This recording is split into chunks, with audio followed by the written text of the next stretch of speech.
कितना अद्भुत है ओशो का दर्शन।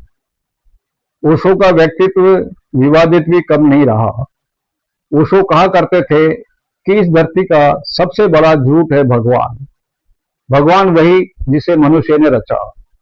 इस संसार का कोई प्रत्यक्ष सर्जक भी नहीं, केवल सृजनशीलता ही है जो सनातन से चली आ रही है, अर्थात क्रिएटिविटी ही जगत का आधार है।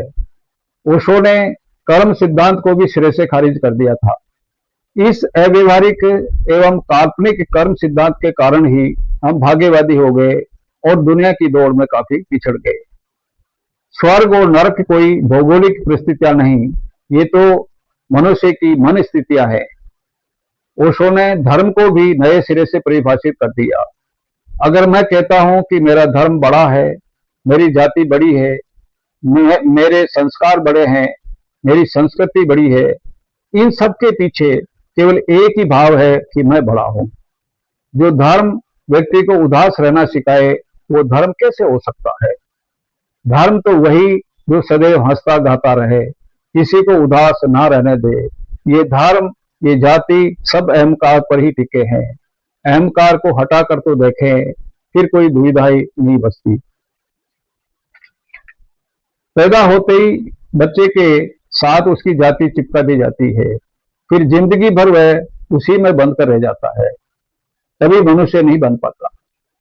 जाति रूपी दीवारें मनुष्य द्वारा सर्जित है, जिनमें वह खुद कैद हो जाता है और अपने असली रूप में कभी नहीं आ पाता। जब बच्चा पैदा होता है तो उसके माथे पर कोई जाति, कोई धर्म लिखा नहीं होता। जब थोड़ा बड़ा होता है तो फिर धर्म और जाति में ही उलझ कर रह जाता है। जब हमारी चेतना का कोई धर्म नहीं होता, कोई जाति नहीं होती, फिर ये धर्म, ये जाति कहां से आ जाती है? चार आश्रम का सिद्धांत भी ओशो ने खारिज कर दिया था। इस सिद्धांत को बुद्ध ने भी नकार दिया था और कबीर ने भी नकार दिया था। ये हमारे ऊपर है कि हम एक साथ एक से अधिक आश्रम में जी सकते हैं। ये हमारी परिपक्वता पर निर्भर करता है। ओशो कहते हैं कि पाप और पुण्य की परिभाषा हम अपनी सुविधानुसार बदलते रहते हैं। समय और स्थान के अनुसार मापदंड वैसे भी बदलते रहते हैं। जिस कर्म को हम होश पूर्वक एवं प्रेम पूर्वक कर सके वही पुण्य है, और जिसको होश पूर्वक सद्भावनाओं के साथ नहीं कर सके वही पाप है। आज बस इतना ही। आप सभी को बहुत बहुत धन्यवाद।